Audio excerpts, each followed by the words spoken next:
Salam. Bu videoda Rufo 2024 yarımfinalın yuxarı yaş qrupunun 5 dənə sualının həllini verəcəm.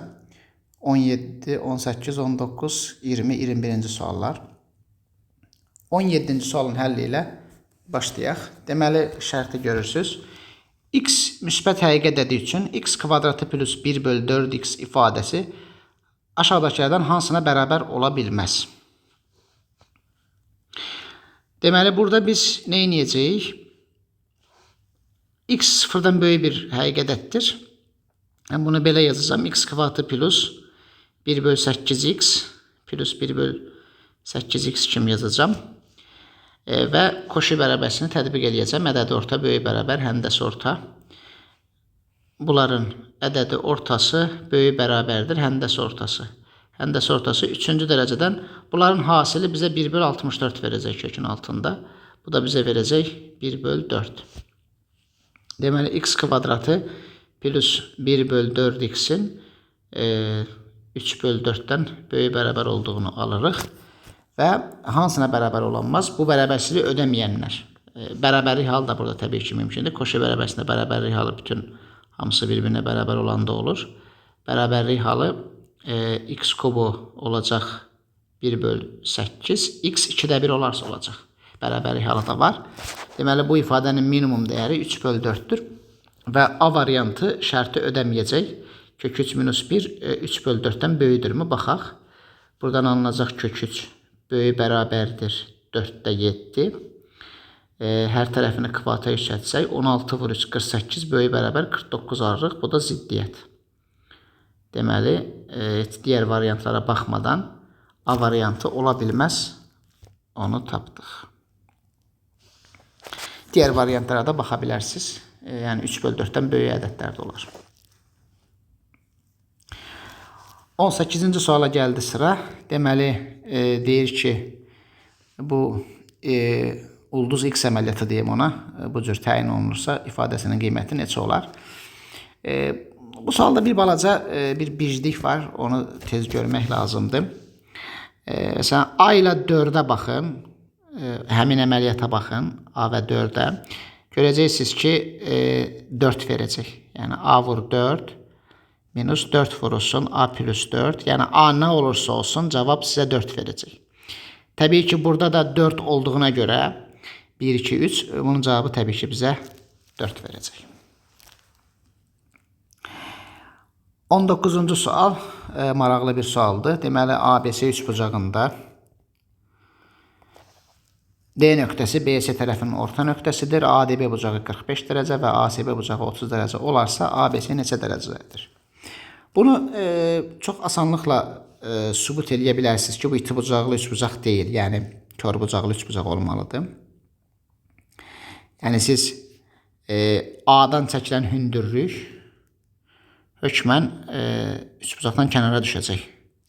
D nöqtəsi orta nöqtədir burada.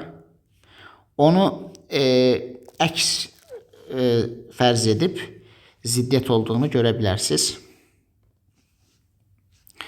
Burada deməli bizə verilən neymiş? ADB bucağı. Bu bucaq 45 dərəcədir. Bu bucaq 30 dərəcədir. Və soruşulan ABC bucağıdır. Bu bucağı soruşur bizdən. Yəni, B bucağını iti bucaq halında çəksəniz ziddiyyət əldə olunacaq. Yəni, A-dan çəkilmiş hündürlük əgər BC tərəfi üzərinə düşsə, oradan çox asanlıqla bir ziddiyyət əldə edəcəksiniz. Mən o hala baxmadım. Yəni, birinci şəkili o cür çəkib, sonra oradan alınmayanda demək kör bucaqlı üçbucaq olmalıdır. Ona qərar verə bilərsiniz. Deməli, biz təbii ki, özəl bucaq görəndə qarşısına perpendikulyar çəkirik. O hərəkəti eləyək. Buradan bir hündürlük çəkdik. İndi bu hündürlüğün oturacağına Y nöqtəsi deyim. Bu da H olsun. Onda təbii ki, burada H olacaq. Və 60'ın qarşısı da H kök 3 olacaq. Bütöy burası bütöy olacaq. H kök 3 olacaq. Onda DS'nin uzunluğuna h kök 3 minus 1 qalır. H kök 3-dən h-ı çıxırıq. H-ı da mötərizə xanaya çıxartdım. Burada h kök 3 minus 1 qalacaq. Və h-dan da bunu çıxartsaq, burada qalacaq. H-dan h kök 3 minus 1-i çıxardanda h vurulsun mötərizədə 2 minus kök 3 bura qalacaq. Əslində bundan sonra mən bunu 2 üsulla yazacağım. Birinci üsul. Baxın, üçbucaq ABY-yə baxsanız, görəcəksiniz ki, üçbucaq ABY düzbucaq uçaqdır. Burada neymiş? Deməli, burada AY kateti BY katetinin 2 plus kök 3 mislidir. Və biz bilirik ki, belə olanda 15, 75, 90 uçağı olur. Bu 2 plus kök 3'ü daha qabağa yazım. Eğer bir katet diğer katetin 2 plus kök 3 mislidirsə, onun qarşısı 75 dərəcə olar. Onda buradan çıxar ki, bucaq deməli YAB 75 dərəcədir. 75 yox, 15 dərəcədir. Və bucaq YBA da 75 dərəcədir. Onda bizdən soruşulan alfa 15 dərəcə, 105 dərəcə olacaq. Cavabımız C variantı. Başqa bir üsulla daha yaza bilərəm. Onu deyim. Buranın təbii ki biz 2H olduğunu bilirik və buranın da 15 dərəcə olduğunu bilirik. İndi gəlin baxaq. YB bölünsün BS vurulsun YD bölünsün DS'ye baxaq. Görün bu bizə nə verəcək? YB nədir? YB H 2 minus kök 3'dür. BS nədir? 2H kök 3 minus 1'dir. YD nədir? YD H'dır. DS nədir? H kök 3 minus 1'dir. Burada H'lar gedəcək. Məxrəcdə 2 vurulsun 4 minus 2 kök 3. Bu da 2 minus kök 3 və bu bizə 4'də 1 verəcək. 4'də 1 də diqqətlə baxsanız AY'nin kvadratı bölünsün AS'nin kvadratı deməkdir. Biz burada belə bir şey əldə etdik. YB bölünsün BS vurulsun YD bölünsün DS bərabərdir AY kvadrat bölünsün AS kvadrat olur. İndi Steiner teoremini bilirsinizsə əgər, Steiner teoremindən deyə bilərsiniz ki,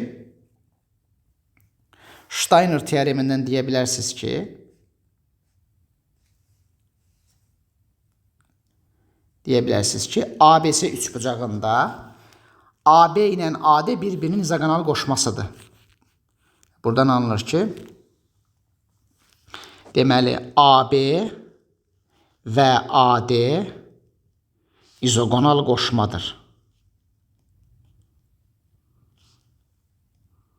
İzoqonal qoşmadır. Onda izoqonal qoşmadırsa, onda təbii ki, bu bucaq da 15 dərəcə olacaq. Onda alfa 105 dərəcə olur. Yəni Steiner teoremindən də bu sualı yazmaq mümkündür.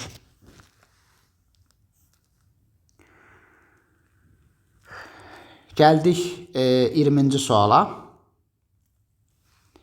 20-ci sualı yazaq. Şərtləri bura köçürüm, görünsün. Orada yerimiz qalmadı. 20-ci sualı yazacağıq indi.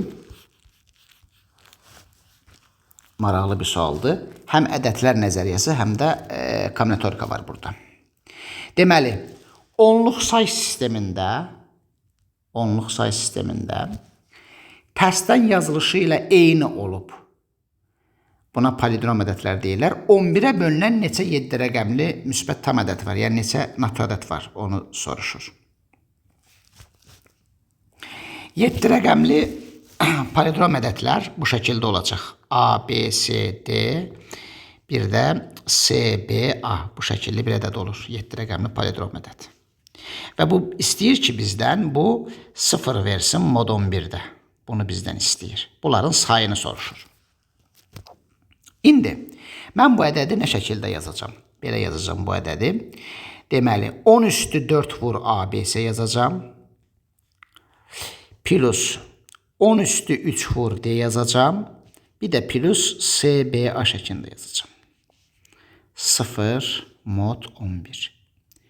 İndi 11'ə bölünmə əlamətinə görə biz əgər ABC mod 11'də K verirsə, 11'ə bölünmə əlaməti necədir? Bu K nəyə kongruentdir əslində? C plusa çıx B. O zaman CBA da eyni şeyi verəcək bizə. Bu da mod 11'də K verəcək. İndi 10 nə deməkdir mod 11'də? Mənfi 1 deməkdir. Bu da bizə K verəcək. Onun yerinə mənfi 1 yazıram. Plus K. Kongruentdir 0 mod 11. Bu sual həm ədədlər nəzəriyyəsidir, həm də kombinatorikadır. İndi buradan nə çıxacaq? Deməli, buradan çıxacaq ki, D kongruentdir 2K mod 11 çıxacaq. İndi, təbii ki, D kongruentdir 2K-dırsa, 2K-nı 12K da yaza bilərəm, heç fərqi yoxdur. Eyni sinifdədir mod 11'də. 12K 2K'ya kongruentdir. Burada D kongruent 2K oldu. Bir şey yanlış yazdık sanki, yoksa yox. K. Aha. 2D mi olmalıydı o yoksa? K, 2K oldu. D 2K oldu. Aha. Her şeyi düzəltmişik mi? Onun kubu D, CBA. Aha, bəli. Onda əgər D'nin əmsalı yoxdursa, 2K yazmağa heç ehtiyac 12K yazmağa heç ehtiyac yoxdur. Sadəcə 2K kifayət eləyər. Niyə 2K yazdıq ki? 12K yazdım. D'nin əmsalı olmalıydı. Yox. Ha, o zaman heç 12K yazmağa ehtiyac yoxdur. Belə olsun. Aha. İndi, baxaq indi. K nə ola bilər? K nə ola bilər? İndi K-nı tapaq əslində. K-nı tapmaq istəyirəm. K-nı tapmaq üçün belə bir şey eləyim.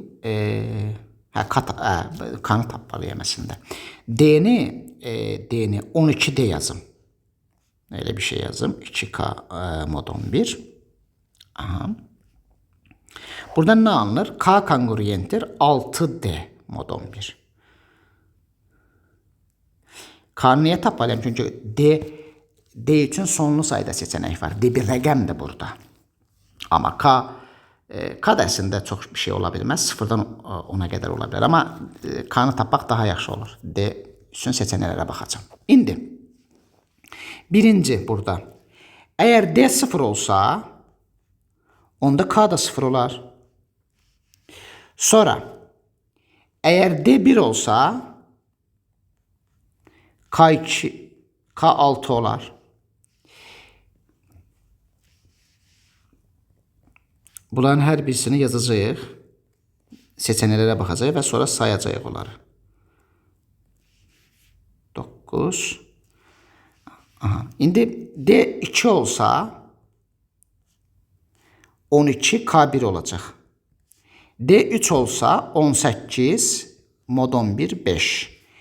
D 4 olsa 24 2 verəcək.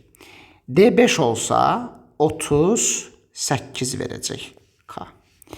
D 6 olsa 36 3 verəcək. D 7 olsa 42 bizə verəcək 9. Bəli. D 8 olsa K neçə olacaq? Deməli 48 o da 4 verəcək. Nəhayət 10-cu D 9 olsa, D rəqəmdir. 9 olsa nə olacaq? K neçə verəcək? K burada ABC-nin 11'ə bölünməsi alınan qalıqdır. Nəyə kongruentdir o? D9 olsa bu verəcək bizə 54. O da bizə verəcək 10. İndi nə qədər var? Burada diqqətən baxsaq görərik ki, buradakı K ədədi D3 olanda düz yazmamışam. 18 bu 7 olur. Bəli. Deməli 0, 1, 2, 3, 4, 5-dən başqa bütün hamısını verir. Deməli biz 3 rəqəmli ədədlərin hamısının sayından çıxacağıq 11-ə böləndə 5 verənlərin sayını. 11-ə böləndə 5 verənlər neçədə başlayır? 104 ilə başlayır. 104 ilə başlayır. 115. Neçədə qutarır? 995-də qutarır. 11-ə böləndə 5 verənlərin sayı bulardır. Bunların sayı nə qədərdir? Bu ədəd hissənin düsturla tapılır. Deməli, böl 11 plus 1. Bu da bizə verəcək. Deməli, 891 böl 11 plus 1. Bu da bizə verəcək 82. Deməli, 11-ə böləndə qalıqda 5 verənlərin sayı 82-dir. Obşi 900 dənə 3 rəqəmli ədəd var. 82-dən çıxsaq, yerdə qalana gördüyünüz kimi buradakı ABC ədədi 0 da verə bilir. Bütün qalıqların hamısını verir, bir dənə 5-i verə bilmir. O zaman bütün 3 rəqəmli ədədlərin sayından 11-ə böləndə 5 qalığı verənlərin sayını çıxırıq. Bu da olacaq 818. Deməli, bu qədər ədəd 7 rəqəmli palindrom ədəd bölünəcəkdir 11-ə. Cavab C. Nəhayət 21-ci sual. Onu yazaq.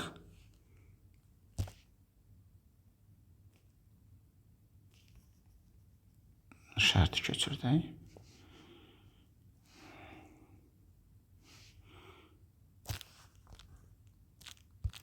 Aha. İndi bir çoxhədli sualıdır.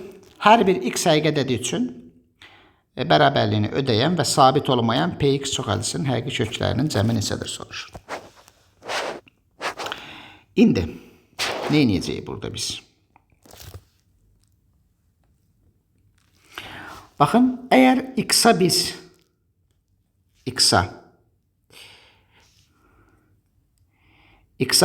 1 qoysaq, bərabərliyin sağ tərəfi 0 olacaq. Və buradan çıxacaq ki, P3 0-dır. X-a biz əgər 3 qoysaq, P3 0 olduğuna görə sağ tərəf yenə 0 olur. O zaman P9 da 0 olacaq.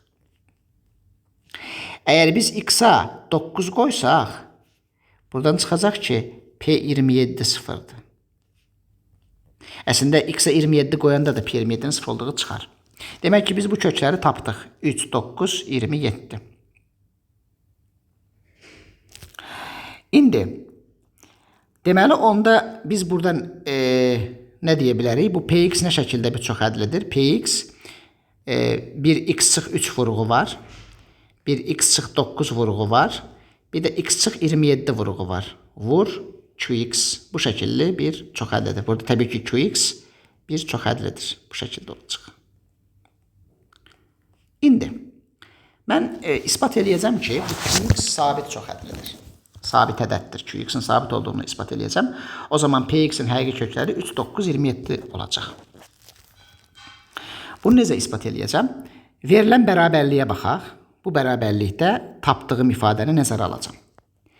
Deməli, yazıram. X minus 27 vurulsun. P 3x. Bu nə deməkdir? 3x minus 3.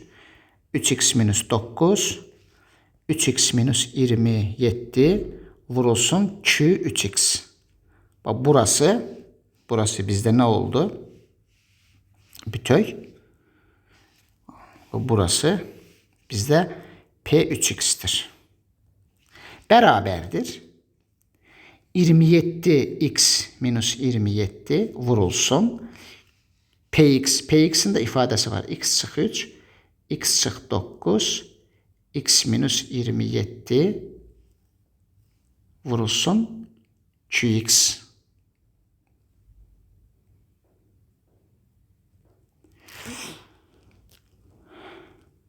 İndi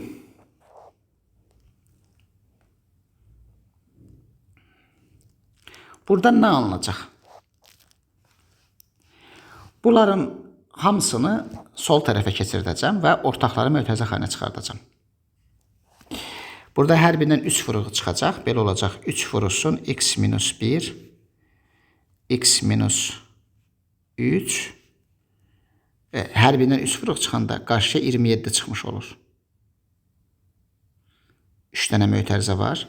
Belə olacaq 27 vurulsun x minus 1, x minus 3, x minus 9, x minus 27. Minus, buradan birinci mötərizədən 27 çıxacaq. Bu da x min, p, q, 3x unutduq. Vurulsun q, 3x. Minus 27-ni çıxartsaq, x minus 1, x minus 3, x minus 9, x minus 27. Vurulsun qx bərabərdir 0. Hər x üçün bu doğrudur.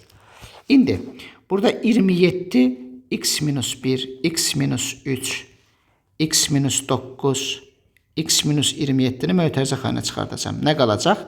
Qalacaq q3x minus qx bərabərdir 0. İndi deməli istənilən x, hansı ki bu x 1, 3, 9, 27 çoxluğundan olmasın üçün q3x qx-ə bərabər olmalıdır. Səbəb, çünki burası 0 olmayacaq onda, əgər x bu çoxluqdan deyilsə, məcburən iş o birisi vuruğun üzərinə düşəcək, bu 0 olmalıdır. Buradan q-nin sabit olduğunu əldə edərik. Necə? Məsələn, x-ə 2 qoyaq, q2 bərabərdir q6-ya. X-ə 6 qoysaz, q6 q18-ə bərabərdir. 18 qoysaz, q54-ə bərabərdir. Yəni, bu q çoxhədlisi sonsuz fərqli nöqtədə eyni dəyəri alır. Əgər bir çoxhədli sonsuz fərqli nöqtədə eyni dəyəri alırsa, o sabit çoxhədlidir. Onu da çox asanlıqla isbat edərsiniz. Cəbrin əsas teoremindən çıxar. Çünki bir çoxhədlinin köklərinin sayı maksimum dərəcəsi qədərdir. Yəni, indi biz, baxın, bu son sayda bu ədədlərin hamısına məsələn bir c deyim.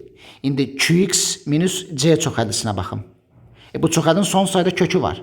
Yəni, bu olsun məsələn q1x. Bunun son sayda kökü var. 2 ədədi nədir bu? Həndəsi silsilə. Bunlar hamısı q-nin kökləridir. Son sayda kökü varsa, o zaman o enli kimi 0 çoxhədlisi olmalıdır. Çünki köklər sayı maksimum dərəcə qədərdir. O zaman q1x enli kimi 0 olacaq. Yəni qx də enli kimi bir c olacaq. O zaman biz px-i tapmış olacağıq. Px budur, baxın. P-ni tapmışdıq biz. Deməli, px nəyə bərabər idi? Px buna bərabər idi və biz qx-i sabit çoxhədli əldə etdik. Deməli, px bərabərdir. Bir c vurulsun, sabitdirsə, x çıx 3, x çıx 9, x minus 27. Və kökləri bunun bir kökü 3-dür, bir kökü 9-dur, bir kökü də 27-dir.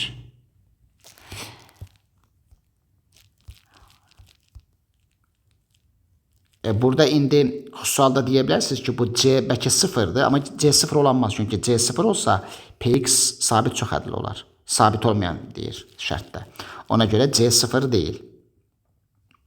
Deməli, köklərin, həqiqi köklərinin cəmi oldu. Deməli, 39. Cavabımız A.